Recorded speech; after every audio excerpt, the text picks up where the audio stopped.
Olá, sejam bem-vindos ao Pod Sem Transtorno. Meu nome é Danilo. Meu nome é Jennifer. Bom, hoje a gente vai falar então sobre o seguinte tema, né? O nosso tema escolhido para hoje é TDAH, um transtorno de vida. Para quem não me conhece, eu sou casado com essa mulher maravilhosa que aqui vos fala. Ela é psicóloga. Conta um pouco sobre você. Então, eu sou psicóloga, sou especializada em TDAH adulto. E eu comecei a minha jornada com TDAH criança, né? E aí abriu muitas portas e janelas aí que eu não estava sabendo, porque até então eu também não tinha o meu diagnóstico ainda, quando eu estava atendendo crianças. Então foi uma jornada junto com elas. E aí me especializei depois em terapia cognitivo-comportamental, terapia do esquema, e aí faz quase 10 anos que eu atendo nessa área do TDAH. E é isso. Eu acho que é interessante a gente começar e contar um pouquinho da nossa história para falar sobre o TDAH ser um transtorno de vida, porque a gente, além de tudo, para quem não conhece, eu já falei, né, que a gente é casado. Sim. O TDAH aqui batendo. E a gente se conheceu por quê? Sim. Por conta do TDAH.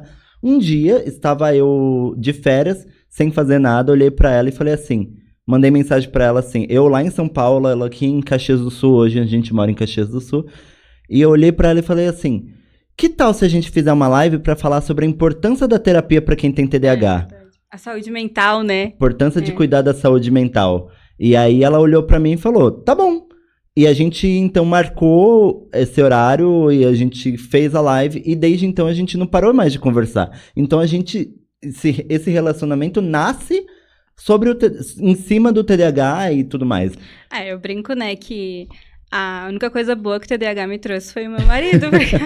Mas no final das contas, ele é um transtorno de vida, né?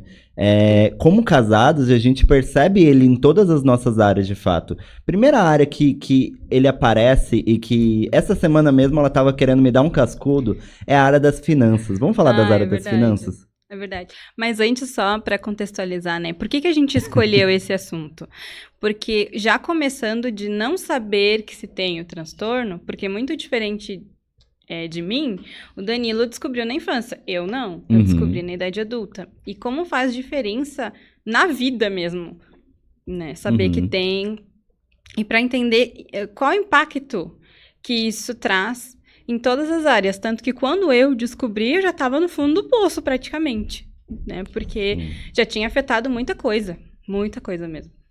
Então, por isso esse tema é importante, porque não é só desatenção, não é só hiperatividade. Nossa, tem muita coisa aí nesse iceberg, né? Esse lance da atenção, né? Geralmente, quando falam do TDAH, as pessoas falam daquilo que é o que mais incomoda elas, né? Que mais aparece. Que é o que mais aparece. Mas é o que mais incomoda os outros, né? Que aparece pros outros. Sim, aparece pros outros. Então, hiperatividade, vai acabar criança hiperativa. Geralmente a gente, inclusive o TDAH, até meados dos anos de 2019, 2018, só se falava de TDAH na infância. A gente começou a falar, eu e você, na internet, a gente chegou quando tudo era mato. A gente começou a falar, e daí parece que começou a criar um movimento ali, algumas outras pessoas foram surgindo. Mas a gente chegou quando tudo era mato. Ninguém falava muito sobre TDAH na fase adulta. E as literaturas falavam, porque pode chegar até a fase adulta. A gente, inclusive, estava lendo um livro antigo que a gente encontrou que era da sua mãe essa semana, porque a mãe dela é enfermeira aposentada hoje. Mas daí a gente encontrou um livro dela de 1996, né? 25 anos de história já. E daí ele dizia, mas pode chegar na fase adulta. A gente ficou surpreso que ainda tinha TDAH nesse livro. Que nem poderia acabar nem tendo sobre TDAH. Mas acabou que tinha. Que é uma grande questão, inclusive, que os próprios profissionais da saúde, às vezes, psiquiatras, outros terapeutas também, né? Eu tenho essa coisa de achar que é só de criança, né? Que adulto... Inclusive, recebi mensagens ontem ainda de uma seguidora que disse assim, então, TDAH, assim, pode ter depois dos 43 anos, né? E eu disse assim, sim, não é que pode aparecer, né? Mas sempre esteve aí e ninguém viu. E muitos profissionais acham que não existe na fase adulta. E que é uma grande questão, porque se o TDAH não tem cura, e ele nasce com o indivíduo porque é um transtorno neurobiológico, ou seja, ele se desenvolve com o nosso cérebro, ele não tem cura, pra onde que ele vai depois que a gente vira adulto, né? Sim. Ou seja, ele continua ali. Só que conforme a gente vai amadurecendo o cérebro, a própria hiperatividade ou as próprias dificuldades ali de administração de vida, elas vão mudando. Porque a gente vai se adaptando. Mas não significa que são as formas corretas ou perfeitas para cada um. A gente precisa entender que tipo de transtorno é, porque até então TDAH tem 3 tipos, no que você trabalha, que se vai impactar ou não. Então, tem que fazer todo um levantamento de vida, né? Sim, e é nisso que a gente percebe que, de fato, o TDAH ele afeta todas as áreas da vida, né? Ele vai... Aonde você imaginar a tua vida, ali o TDAH também vai estar, porque ele está dentro de você. Sim. Tem gente que pega e fala assim, mas você não é TDAH. Sim. E daí eu sempre falo, cara, eu sou o TDAH, porque assim... Se tira o TDAH de mim, eu viro outra pessoa. Não é mais eu sou outro. Se tirar o TDAH e desligar o TDAH da minha personalidade, eu vou deixar de ser o Danilo, sou outra pessoa. Viro entendeu? Porque o que acontece, né? Tem uma briga aí de dizer que a gente não deve dizer que a gente é TDAH, mas que a gente tem TDAH. Uhum. Só que tem uma questão aí que ter é muito subjetivo no sentido de eu tenho e daqui a pouco eu não tenho, né? Eu tenho um livro e daqui a pouco eu não tenho mais. Uhum. Quando eu sou, é porque eu nasci com isso e isso não vai embora. Então, o TDAH, ele se mistura muito com a nossa personalidade, com as nossas comorbidades, né? Que o TDAH traz muito isso, que é os outros transtornos associados. Então, é uma grande mistura e que a gente precisa aprender a separar, sim, para entender, mas que as coisas, elas não se desgrudam, assim. Uhum. Elas Perfeito. são juntas. Né? E agora, voltando sobre o tema As que eu fui puxar, finanças. Essa semana ela tava querendo me dar um cascudo, porque assim, querendo ou não, a gente tem as questões de parentalidade e as nossas formas de aprender a lidar com dinheiro, e além das nossas formas de aprender a lidar com dinheiro, a gente também tem as formas que a gente mesmo aprende a lidar com dinheiro, né? E daí ela tem... A Jennifer, ela é extremamente organizada. Eu admiro isso. Então, ela é... O que eu sou organizado no dinheiro, ela é organizado triplo. Daí, ela faz a planilha de cada coisa. Ela gastou 5 centavos aqui. Ela vai anotar na planilha que ela gastou esses 5 centavos. Eu não. Eu pego, tipo, olho na conta. Ah, tenho dinheiro pra pagar isso aqui? Ah, tenho. Ah, não tenho. O que eu costumo fazer... é sempre estar observando se não tem dinheiro vazando à toa. Então, o que é dinheiro vazando à toa na minha conta? É eu observar se eu não tô com assinaturas que eu não tô mais usando. Eu observo essas coisas, assim. Mas olhar detalhe por detalhe de tudo, isso eu não olho, né? Uhum. E a Jennifer não. A Jennifer tem um funcionamento onde cada centavo que entra na conta dela, ela sabe pra onde foi, onde deixou de ir. E isso é muito da forma que ela teve que lidar para enfrentar o que é muito engraçado isso, né? Muito louco pensar. Porque ele falou de parentalidade. E não é que eu aprendi porque minha mãe me ensinou, meu pai me ensinou, alguém, a escola. Não, eu não tive isso. Foi trauma mesmo. Uhum. No caso, assim, todo mundo era mega endividado, porque a gente acabou descobrindo que veio da minha família, o TDAH, porque afinal de contas é genético, né? Então, mãe, pai, tia, todo mundo tem. E aí a gente foi descobrir, então, né, veio dali. E eu não aprendi com eles.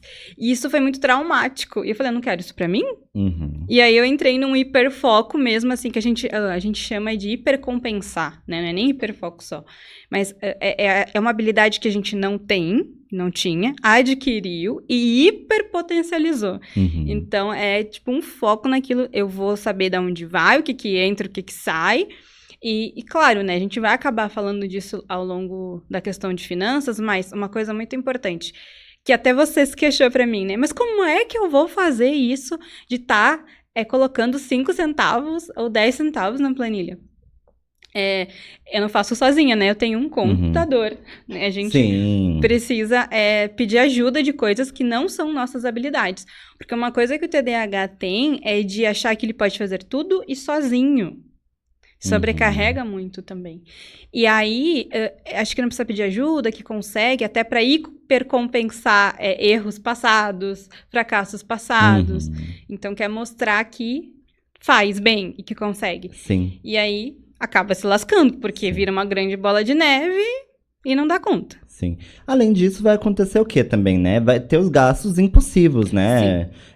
A gente vai ver muito TDAH gastando com coisas extremamente impulsivas. Pensou que ia fazer na hora, aquela dopamina instantânea, e vai quer fazer, mas acontece que não funciona assim. E daí, agora pensando, quando um gancho já vai puxar pro outro. A finança já vai puxar pro relacionamento, onde também está.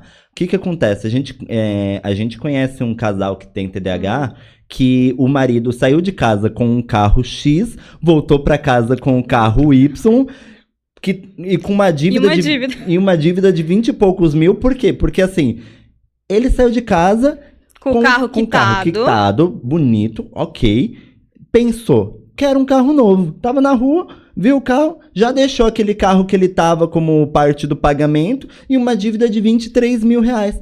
A esposa, quando ele chega em casa, ficou enlouquecida e com muita raiva. E tá correta, não tem nada de errado dela tá com raiva do acontecido, né? Sim. Mas é isso, é um gasto impossível. A pessoa não pensa, é um movimento rápido, e não funciona assim, mas o TDAH faz isso acontecer. Além disso, vai ter os esquecimentos, né? Fala um pouco mais sobre os esquecimentos, meu amor. Você que é a nossa... Uma coisa muito engraçada, porque o Danilo era de São Paulo e ele tinha a responsabilidade de pagar as contas lá na família dele, né? E aqui, quem é responsável sou eu. Quando a gente se juntou, a gente dividiu algumas coisas, né? Mas antigamente era ele lá e eu aqui responsável pelas nossas coisas, contas. E aí, às vezes, sei lá, faltou luz. Porque faltou, sei lá, o poste bateu, não sei. Você pagou a conta? Ele dizia, eu paguei. Porque isso era uma experiência dele, né? Que às vezes ele esquecia de pagar a conta. Né? Eu já, como tem essa planilha que eu olho, eu sei por data, por período, então tem contas que, por exemplo, isso é uma coisa que ajuda muito. Tem contas que vencem no dia 5, outras no dia 10, outras no dia 15, 20, 30. Geralmente tem 10 dias de diferença para cada. Então a planilha, ela tem cor, ela tem amarelo, ela tem laranja, ela tem verde. E aí eu sempre tô olhando, é a primeira coisa do dia. Eu vou olhar a planilha, depois eu olho o e-mail, depois eu olho as mensagens. Então tem um ritual, que é uma coisa que ajuda muito. E isso vai reconfigurando o nosso cérebro a entender que, sim, eu tenho dificuldades, mas eu preciso dessas estratégias para ter uma vida funcional. E eu posso fazer isso. Sim, uma das coisas que me ajudou, né, porque assim, depois que eu fiquei sem luz, porque eu esqueci de pagar a conta, tanto é que isso virou um trauma, que ela acabou de comentar. Quando eu fiquei sem luz porque eu esqueci de pagar a conta, isso se tornou um trauma. Hoje em dia, toda vez eu penso, mas o que eu fiz? Eu coloquei as coisas em débito automático. Sim. A conta de luz, a conta disso, a conta daquilo. Sim. A grande maioria das nossas contas hoje são pagas em débito automático. Tanto é que é por isso que vira e mexe, eu tô fiscalizando se não tá vazando o pagamento, não tá indo dinheiro pra coisas que eu não tô mais usando. Não, e detalhe, tá? Eu é que cobro as empresas hoje, porque eu vou verificar se ela cobrou do débito automático. Porque já teve vezes que a empresa não cobrou. E aí depois... Eu fui lá cobrar dela. Vai cobrar ou não vai? E aí depois aparece. Porque vocês não me pagaram. Não, mas eu tava aqui. O dinheiro tava lá? Você não cobrou da conta porque não quis. Você moscou. E aí ajuda a não pagar juros, coisas. Porque a gente foi fazer uma conta, né? Antigamente, de que eu não fui sempre super organizada. Aconteceu, isso foi um trauma, e aí eu resolvi ter estratégias. Mas assim, já teve meses de R$200 de juros de várias contas, somando, dava isso. Gente, é quase um mercado do mês, R$200. Sim. Então, assim, se a gente for de pouquinho em pouquinho conta, assinaturas que a gente não usava, sei lá, uma época teve que a gente tinha umas 5 ou 6 plataformas de TV, Sim. de net, tipo Netflix, enfim. Pra quê? A gente mal tinha tempo de assistir uma. E aí a gente ficou com a que tinha o melhor funcionamento. Não vou fazer propaganda de plataforma nenhuma, porque eles ainda não nos pagam. Quando passarem a nos pagar, a gente fará. Mas, por enquanto, ainda não nos pagam. Mas agora vamos para um outro tema, dentro das questões do TDAH ainda. TDAH e saúde. Saúde física, saúde... TDAH e saúde. Por que o TDAH afeta a saúde? Me explica, além do... A gente estava conversando aqui, antes de começar o podcast, sobre atividade física, né? E uma coisa que foi falada aqui é a distância. É perto. Se é perto de mim, a tendência é a gente conseguir fazer, porque a atividade física já é difícil, a gente não tem dopamina muito pra isso, ainda mais no início, começar uma atividade, né? Se é longe, a gente não vai. Perto já é difícil, longe então é impossível, que é o que a gente fala, né? Perto dos olhos, no TDAH a gente consegue fazer, longe a gente esquece que existe. Então, a atividade física, não só isso, mas outras coisas, como lembrar de fazer pelo menos uma vez ao ano um exame de sangue, para ver como é que tá as coisas, né? Sua vitamina, se você tem colesterol, se você não tem, como é que é isso? Porque é uma cegueira mesmo e uma dificuldade de autopercepção gigante. Então, às vezes as pessoas nem se percebem que, sei lá, ganhou peso ou tá se sentindo um pouco mal e não associa que seja uma falta de cuidado com a saúde.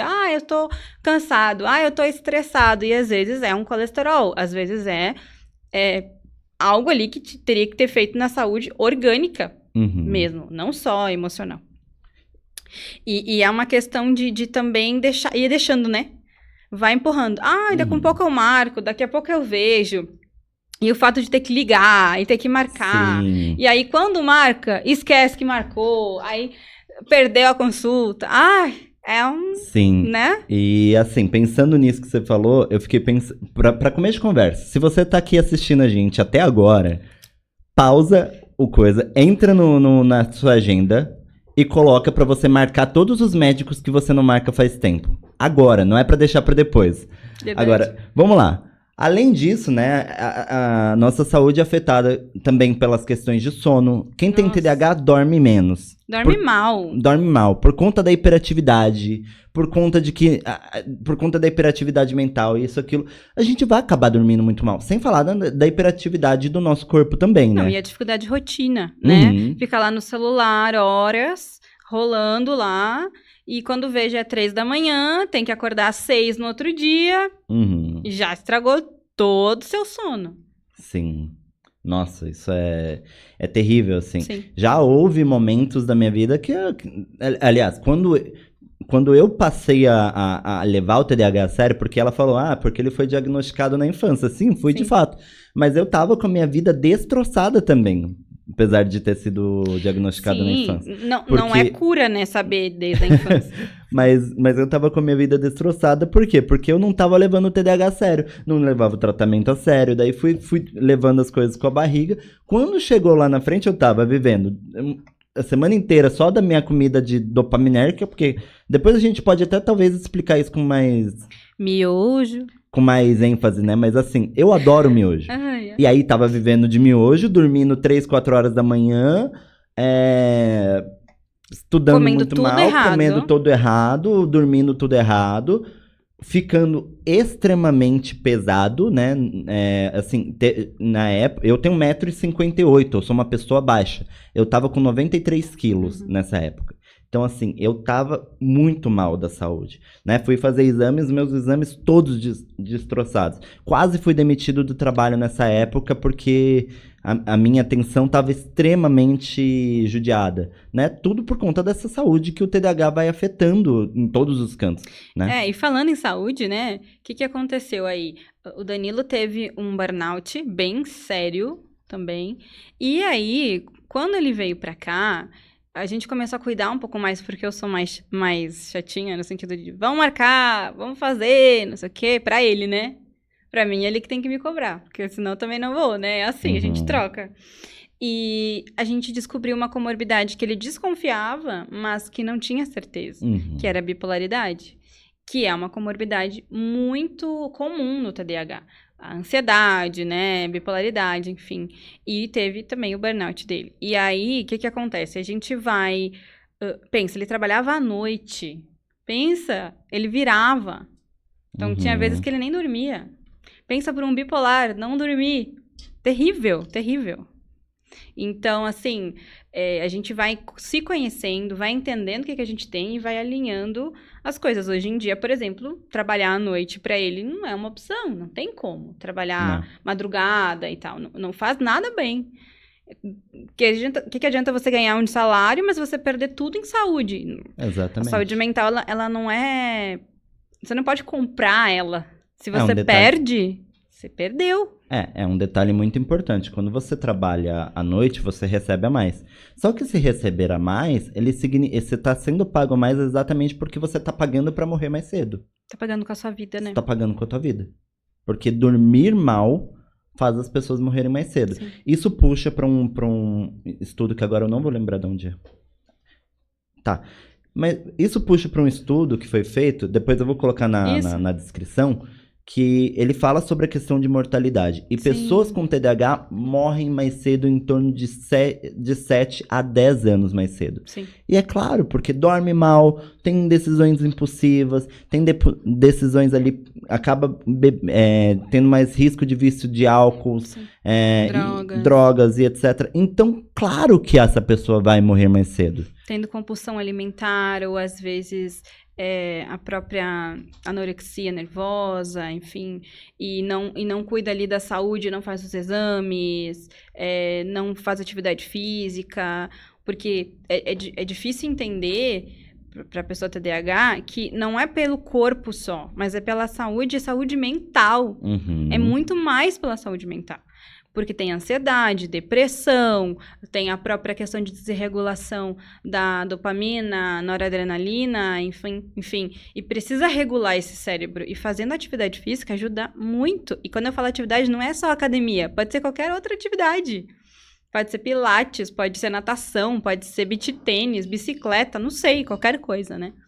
E aí por que também? Porque tem muita dificuldade de se priorizar. Ajuda muito o outro e esquece de si. Uhum. Autoestima baixa. Nossa, entra em muitas adorei coisas. que você puxou isso, porque o próximo tema que eu queria puxar com você é a questão do higiene e autocuidado. Sim. Quem tem TDAH tem um higiene e um autocuidado que às vezes pode deixar a desejar, né? E aí, esse higiene, eu lembro que uma vez você me contou, né? Assim, detalhe, tá? Quando a gente fala de comentar sobre questões de pacientes, é comentar super por cima. Nunca, e não tem nome, não tem não nada. tem nome, não tem nada. Mas ela já me contou uma vez que ela tinha uma paciente que ela teve que, de fato, explicar pra essa pessoa que ela tinha mau cheiro, que ela fedia, Sim. né? E assim, a pessoa não se dava conta Sim. que ela tinha mau cheiro. Não, e não só isso do banho. O banho ainda, eu acho que é difícil, sim. Porque isso impacta no social de uma forma muito grande. Mas tem outras coisas também, que é a questão de escovar os dentes. Esquece de escovar os dentes. Nossa. A rotina de passar fio dental, por exemplo. Eu já tive uma paciente que quase perdeu uns 2, 3 dentes, porque deu cárie muito séria, porque não ia ver, enfim, né? Então, e aí pensa, você perder 3 dentes... Como é que você vai conversar? É caro o dente, gente. É muito caro. A autoestima vai pro leilão, né? Sim, e aí tem o cheiro, aí tem o cabelo, porque tem... O que acontece, né? A gente chama de economia burra, né? Que tem, voltando das finanças e tem a questão da higiene também. O que seria isso? É de achar que eu estou economizando ou fazendo algo que é legal, e às vezes eu tô me dificultando ali minha vida e gastando até mais... porque eu não vou conseguir fazer aquilo. É falta de conhecimento mesmo. Então, por exemplo, cabelão. É lindo. Uhum. Mas você tem dopamina para cuidar desse cabelo? O que isso quer dizer? Você vai hidratar? Você tá finalizando ele? Ou você tá sempre de cabelo preso, ele sempre sujo, e você não... se sente até feia, se sente mal. Uhum. Então, às vezes é melhor eu ter um cabelo mais curto, usar um shampoo a seco, coisas assim, que vai me deixar com uma aparência ok. E não é questão nem de superficialidade, né? Enfim, não tem nada a ver com isso. Tem questão de saúde, sim, e de autocuidado, porque tem a ver com autoestima. Você mesmo se olhar no espelho e se ver toda feia, toda com os cabelos 50 mil ponta, tudo seco, sujo, o que o seu cérebro vai dizer pra você? Isso aqui não é bonito. Isso aqui não está bom. Você não está bem. Você estando bem, você se autocuidando, o seu cérebro entende que você está bem. Mesma coisa a roupa, né? Uma questão muito complicada. A TDAH tem problema com roupa e louça. Então, isso é uma coisa que precisa achar estratégia. Então, assim, escolha sua roupa um dia antes. Veja direitinho o que combina e o que não combina. Uma coisa que eu tinha muito problema... do outro emprego lá, do primeiro emprego que eu tive, que eu não sabia que eu tinha TDAH, eu não combinava nada com nada, gente. Eu pegava o que tinha, o que eu achava que tava limpo, porque tem isso também, né? Tem que ter uma organização de limpar a roupa, de lavar, de secar, de estender, enfim.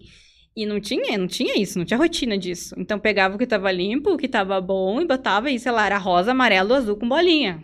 O que isso passa? Horrível. Desleixo.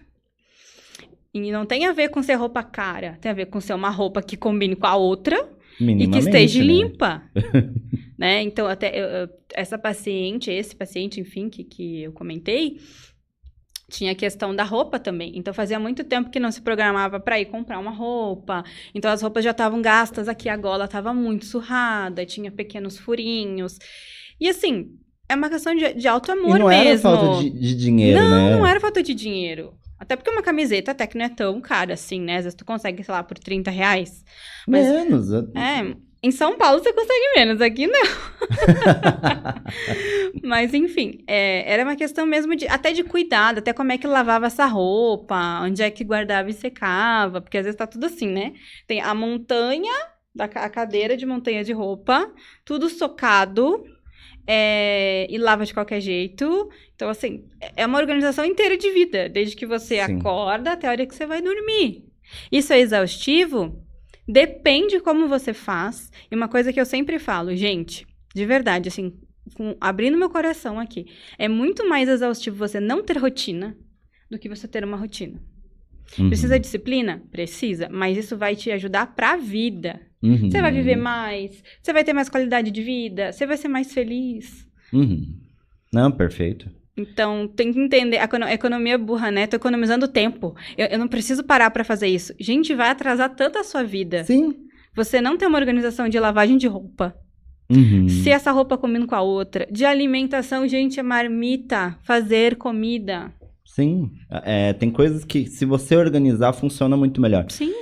Você deixa alguma coisa cair aqui na bancada. O tempo que você leva pra poder arrumar aquilo é tão curto que às vezes você deixar acumular aquilo e daí você tem muita coisa pra fazer, dá muito mais trabalho e você vai se sentir muito mais desconfortável de fazer aquilo. Às vezes caiu, passou pano na hora, acabou o problema. É a questão de guardar no lugar errado, né? Guardar no lugar errado também. O que ele quis dizer é que, às vezes, o mesmo trabalho e esforço que você tem pra guardar no lugar errado, você pode fazer o mesmo no lugar certo. Sim. É o mesmo tempo.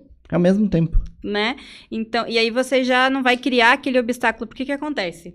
É a muralha, né, do TDAH ali, da disfunção executiva. Tudo que é muito, o seu cérebro diz, não quero. Não, isso aqui dá muito trabalho. É muito esforço cognitivo. Então, se tem muita bagunça, você não vai querer arrumar. Se tem muita coisa, você não vai querer fazer. Então, você organizando em pequenos pedaços, Danilo fala muito sobre pequenos hábitos, né? Micro hábitos ali.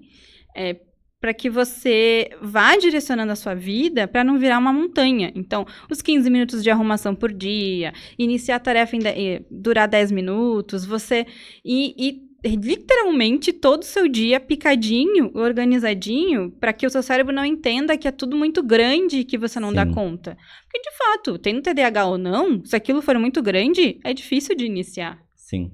A gente, pensando em TDAH, né, uma das formas melhores da gente olhar para o TDAH como uma forma de tratamento é quebrar toda ou qualquer resistência daquela coisa que é difícil para você. Sim. Tudo que a gente vai fazer, pensando em TDAH, a gente tem que pensar que é uma muralha gigante e a gente tem que pensar em uma forma de quebrar essa muralha gigante.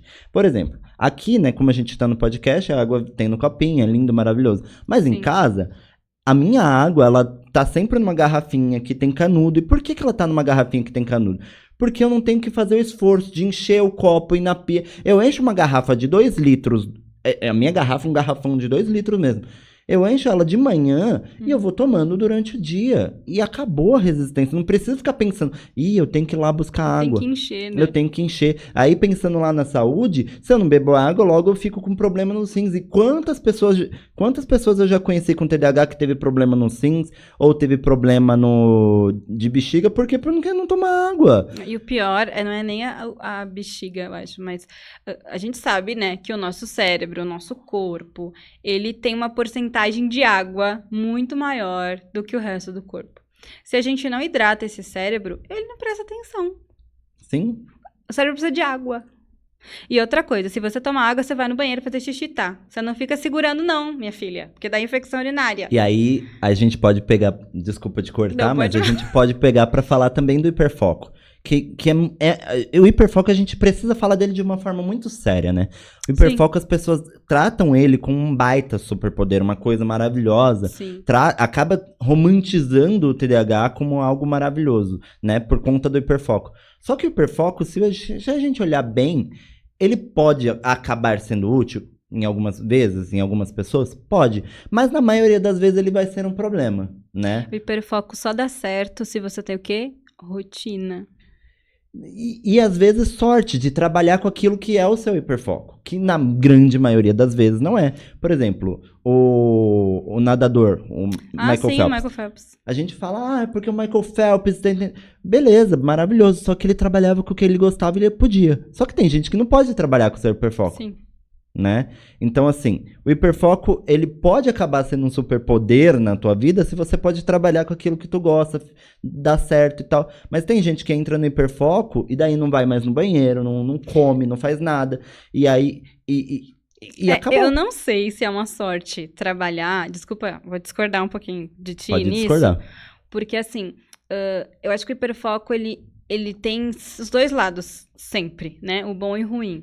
Mas, às vezes, o gostar daquilo pode ser um tendão de Aquiles, porque aí sim que você não vai no banheiro, você não come, você não dorme, você vai dormir, você fica pensando naquilo, e o seu cérebro não para, porque aquilo é legal, aquilo dá dopamina. Então, quando eu falo de rotina, é ter rotina e estratégia, no sentido de que eu vou trabalhar no que eu gosto, mas durante esse tempo. E aí, como é que eu faço para me desvencilhar disso? Eu preciso ter estratégias para me ajudar a sair daquele transe de dopamina, porque assim, é muito bom aquilo, trabalhar no que se gosta. Só que eu preciso ter outras coisas na vida, senão eu não tenho família, eu não tenho lazer, eu não tenho meus pets, eu só vou trabalhar naquilo. Sim. E aí a gente cai um pouquinho na questão do relacionamento, né? Sim. Vou puxar aqui pra nós mesmo, pra nossa casa, e vou falar um pouquinho de nós. Eu tenho hiperfoco hoje, querendo ou não, eu trabalho com o que eu gosto. Eu e você, Sim. a gente trabalha como influencer, trabalha falando de TDAH, mentorando, Saúde isso, aquilo, mental. saúde mental, né? E pensando em tudo isso, vira e mexe, eu me percebo, ela me pega e fala, para um pouco. Direto, porque a gente tá no nosso momento de qualidade, a gente tá vendo um filme, a gente tá fazendo isso, tá fazendo aquilo, e eu tô querendo pegar meu computador, meu celular e falar, não, vamos lá, vamos trabalhar mais um pouquinho, quando isso não é saudável. Gente, é o amigo do ChatGPT. Ele conversa com ele o dia inteiro, na voz. Não, mas não é só sobre o ChatGPT, é sobre o trabalho mesmo. É Muitas sobre vezes trabalho, né? vira e mexe eu me pego trabalhando, quando na verdade aquele não é mais o momento. Sim. E isso afeta o relacionamento. E o hiperfoco, ele também vai atrapalhar nisso, porque quando vira e mexe, você tá monopolizando o seu relacionamento só sobre aquele assunto que faz muito sentido pra você, mas pro outro talvez não. E isso é uma coisa muito importante, que eu reclamo dele, mas é uma coisa que a gente trabalha, e eu sei que isso acontece na casa de todo mundo que tem um marido ou uma esposa com TDAH, tá? Que você não se sente parte, às vezes, do que tá acontecendo com o outro. Por quê? Como o Danilo, ele é muito mais hiperativo que eu, muito mais. O meu subtipo é o desatento. Então, quando eu tô vendo um filme, alguma coisa assim, que é legal, eu foco ali, as outras coisas somem, né? E ele não, ele tem que fazer várias coisas ao mesmo tempo. Se eu pisco no filme, eu já não entendi mais nada, tem que voltar. Ele até consegue prestar atenção, só que às vezes, por conta do TDAH, ele vai mais pra um lado. Então, às vezes ele tá rindo, sei lá, eu falei uma coisa que eu achei engraçada, e ele riu. Às vezes é do filme, da série. E eu juro que que ele tá rindo do que eu falei. E não é. É de alguma coisa que ele lembrou. É uma coisa que ele viu no Stories. E aí eu não me sinto parte. Cara, ele não tá aqui comigo. E aí eu puxo a orelha dele e falo, tá, mas você ouviu o que eu falei? Ele falou, ouvi, mas aqui foi mais engraçado. Daí eu ri daqui. E sei lá, e aí foi pra outro momento da vida dele. Porque é assim, né? Lembra de uma coisa, vai pra outra, e vai pra outra, e vai pra outra. Sim, a gente acaba tendo um pensamento que arboriza muito. Então tem que puxar de volta. E assim, uma coisa que eu sempre enfatizo aqui, tanto em terapia, quem faz terapia, quem toma medicação, enfim, as estratégias, a rotina, ela não cura, tá? Então, vai acontecer de novo. O que a gente precisa entender é como eu vou lidar com isso. Que estratégias eu tenho para lidar com essa frustração, para lidar com essa raiva que vem, que a situação do cinema, depois não sei se tu vai contar, mas Nossa, me deu raiva. Nossa, esquecendo de falar Me deu muita da raiva. situação do cinema. Mas tem estratégia de regulação emocional, então deu certo. Mas tem vezes que às vezes não vai dar certo, e aí a gente precisa parar, refletir, se desculpar e vamos tentar de novo? Vamos lá, vamos recomeçar? Mas é muito mais não é que não vai mais acontecer, não pode acontecer. Vai acontecer. Uhum. Só é como que eu vou lidar com isso. Sim. E às vezes eu não vou saber lidar, e aí eu vou precisar conversar sobre isso. Né? E tá tudo bem. Perfeito. E ainda sobre os relacionamentos, né? Eu vou contar aqui pra vocês, eu não vou contar o filme, mas a gente foi pegar pra assistir Quarteto Fantástico no dia do lançamento do Quarteto Fantástico. Marquei, comprei o ingresso, falei, vamos lá, vamos assistir. Aí chegamos no shopping, horas adiantado. Tranquilo, perfeito, maravilhoso. Só que não sei o que aconteceu, se foi uma memória falsa. Não sei explicar o que aconteceu, né? Provavelmente por conta da desatenção. Que a gente tá numa saga de ver filme. E eu acho que você pode ter confundido com outros horários. Eu tenho certeza, assim, na minha cabeça, que eu confundi com o dia que a gente assistiu o Jurassic Park, que era nesse horário. E a minha cabeça puxou a memória da outra data, né? Mas por conta dessa desatenção, a nossa sessão de cinema começava às 9 horas da noite. E eu fui olhar e na minha cabeça era 9h45. Detalhe, passei mal um pouco antes da hora da gente entrar. A gente entrou, já era quase 10 da noite na sala de cinema. E nisso o filme já tava pra mais da metade passado, né? A gente entrou, uma cena super impactante acontecendo. Eu sem dedo, eu falei... A gente ficou olhando assim, tipo, o que tá acontecendo? Na hora me subiu um ódio, mas um ódio. Aí eu respirei e pensei, tá, calma. Vamos ver se a gente entende. Sim. Porque é isso, é tentar resolver na hora. Não tem o que fazer. Vai voltar uma hora atrás? Não. Sim, o que a gente poderia fazer era comprar outro ingresso ou simplesmente assistir da onde deu e é isso aí. Foi o que a gente fez. A gente assistiu da onde deu, acabou que a gente percebeu que da onde a gente pegou pra frente, apesar de ter faltado uma boa parte do filme, deu pra entender, a gente... curtiu, mas é isso. O que poderia ter acontecido, né? Se a gente já não tivesse um pensamento, a gente entende o TDAH um do outro, porque ela tem TDAH, ela falha nas questões dela, eu falho nas minhas. Como ambos têm TDAH, a gente olha pra isso e a gente entende. Mas em casais que, por exemplo, um tem e o outro não, isso pode ser entendido como ele não me ama, ele não fez isso focado de verdade, ele não teve interesse. Se ele tivesse interesse de verdade, ele teria pego e olhado direito no ingresso. Como assim? Ele não me ama, né? Não priorizou. Não me priorizou. Eu não sou prioridade na vida dele. E daí, isso vai se tornando uma bola de neve de sensações. Obviamente que eu sempre falo e sempre vou bater no pé quando se trata de relacionamento, né? A gente tem o nosso livro que fala sobre relacionamentos. A gente é muito focado nisso. Inclusive, se você quiser adquirir, vai estar aqui no link da descrição do podcast. Mas, assim, o nosso livro ele vai falar sobre isso, de que é necessário fazer o tratamento. Busque terapia, busque entender sobre o TDAH do seu parceiro, busque entender do seu próprio TDAH, se você tem TDAH, e busca talvez fazer uma terapia em casal. Porque o que vai acontecer? Um erro acontece, 2 erros acontecem, você, tá tudo bem, acontece. Só que a longo prazo, 1 erro, 2 erros, 3 erros, se torna um negócio insustentável se você não tratar. Você olha pra isso, você não tá aguentando, chega um momento que você não tá aguentando mais, né? E isso se torna extremamente desconfortável. Eu lembro de um erro que aconteceu da minha parte logo quando a gente estava namorando ainda. A gente foi fazer uma viagem, eu esqueci o fogão com a boca aberta. O gás ligado. O gás ligado, a boca aberta. E fomos dormir. No dia seguinte, eu acordo, um cheiro de gás no coisa, assim, a gente tava na praia, daí eu deixei todas as janelas abertas porque tava muito calor, Sim. mas passou a noite inteira vazando gás dentro da casa. A gente poderia os dois ter morrido, né? Então, Sim. essas coisas são assustadoras, a gente fica com medo. A gente, né? A gente olha e fala, caramba, como assim? Você tem que prestar mais atenção. E isso a longo prazo vai gerar um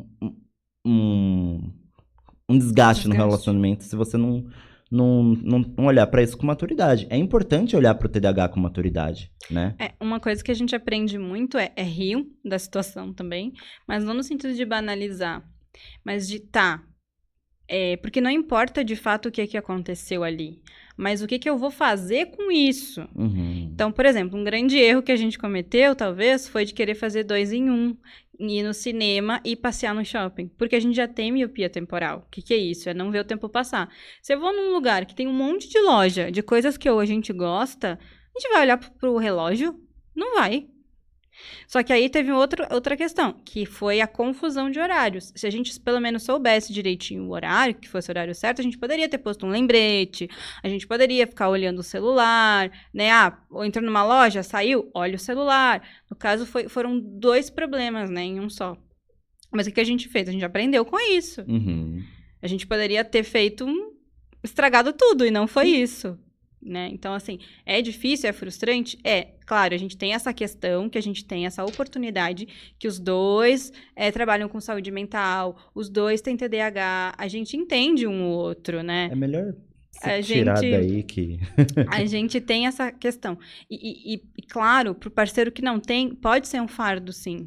Porque ele se sente abandonado, ele se sente não prioridade, ele se sente sobrecarregado. Então, tem essa questão, sim, os 2 lados da moeda, né? Mas é tentar, de fato, compreender esse TDAH e o parceiro que tem se responsabilizar por tratar.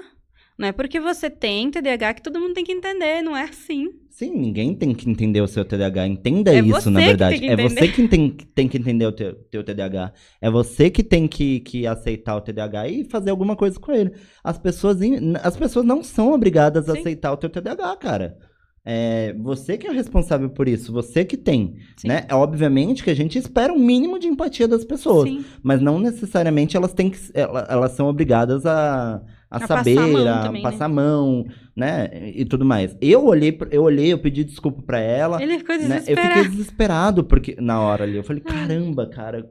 E tal, pedia desculpa pra ela a cada 2 minutos. Ela teve uma hora que ela olhou e falou, fica quietinha, eu quero ver o que vai dar do filme. Deu, tá bom. Já entendi, mas, assim, que você se arrependeu. Agora pra gente poder já partir pro encerramento, eu vou puxar pra gente 2 coisas.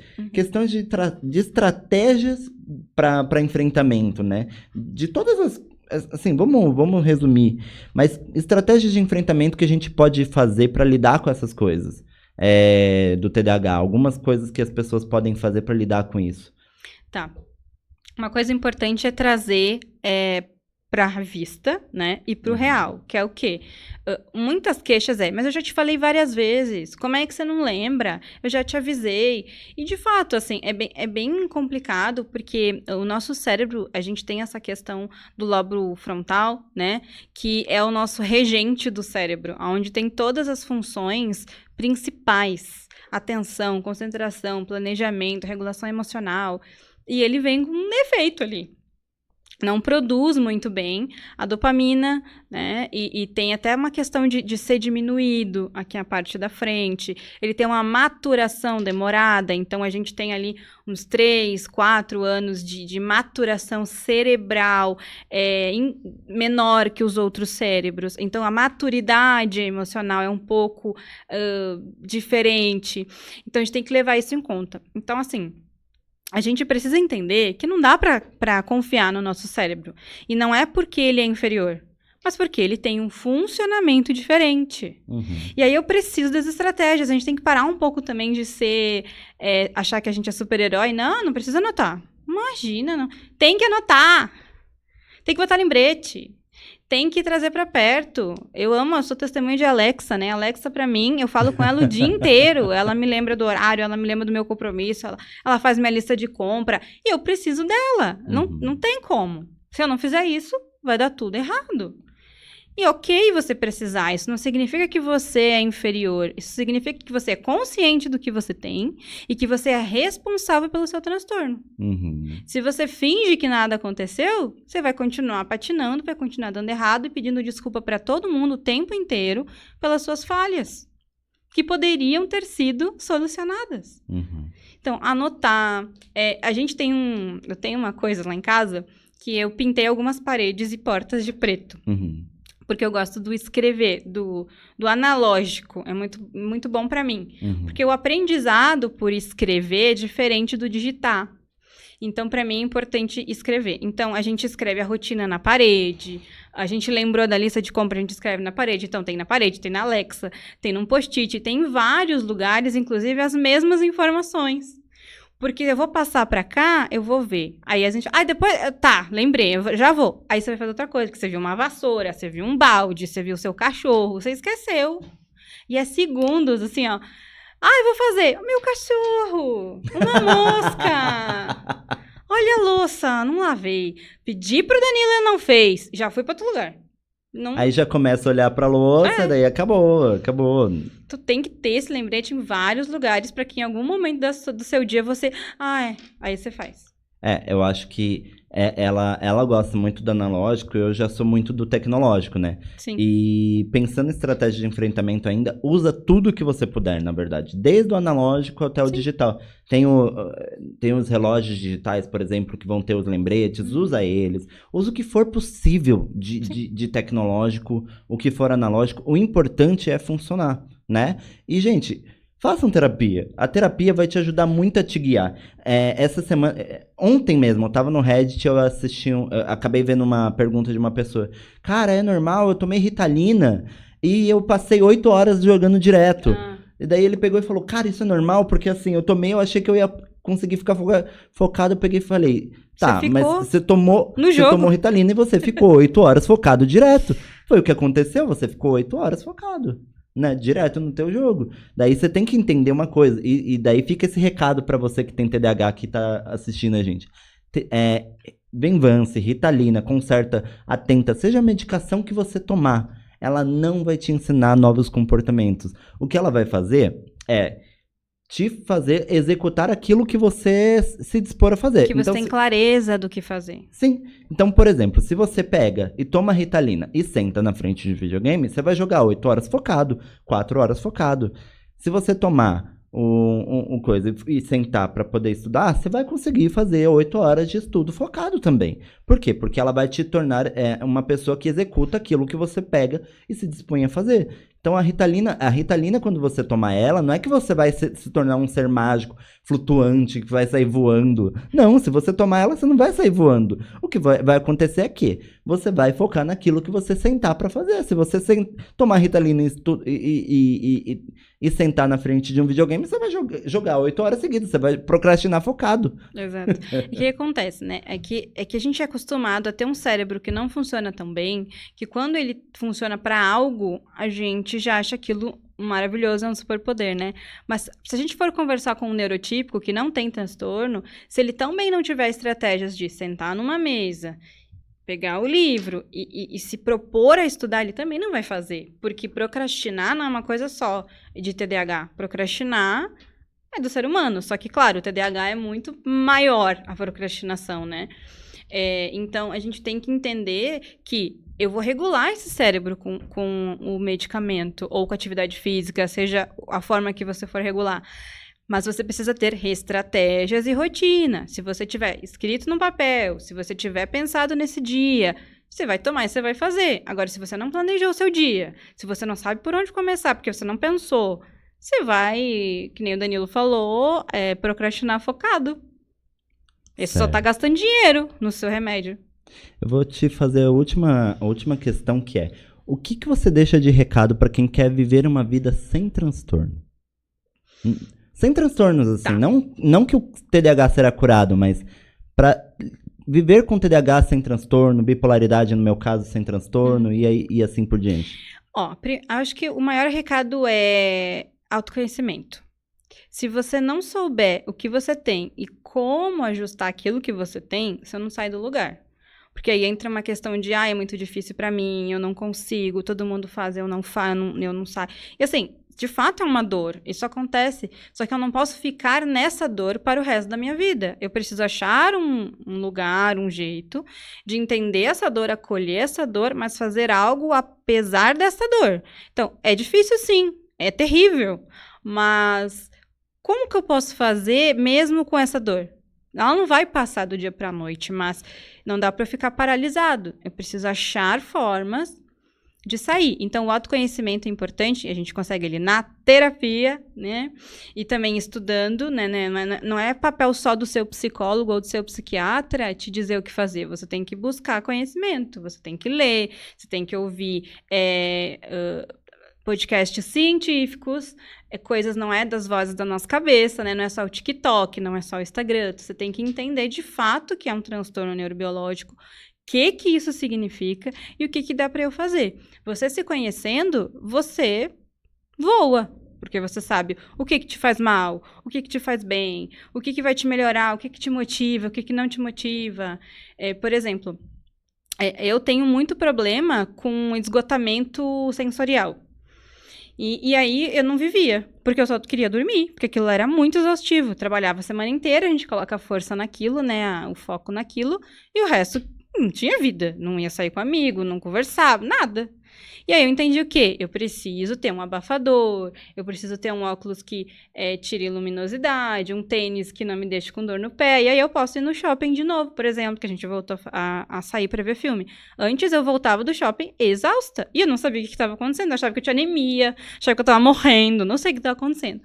E não, era só exaustão sensorial. Então hoje eu sei, se eu saio de casa sem, eu sei que eu vou voltar um trapo, e é uma escolha sua. Você quer voltar um trapo? Ok. Mas você sabe que no outro dia você não vai poder sair. Então, é uma escolha, é se conhecer e escolher. Acho que é isso. Perfeito. Então, temos um episódio? Temos um episódio! Perfeito. É isso, ilustríssimo ouvinte. Encerramos aqui.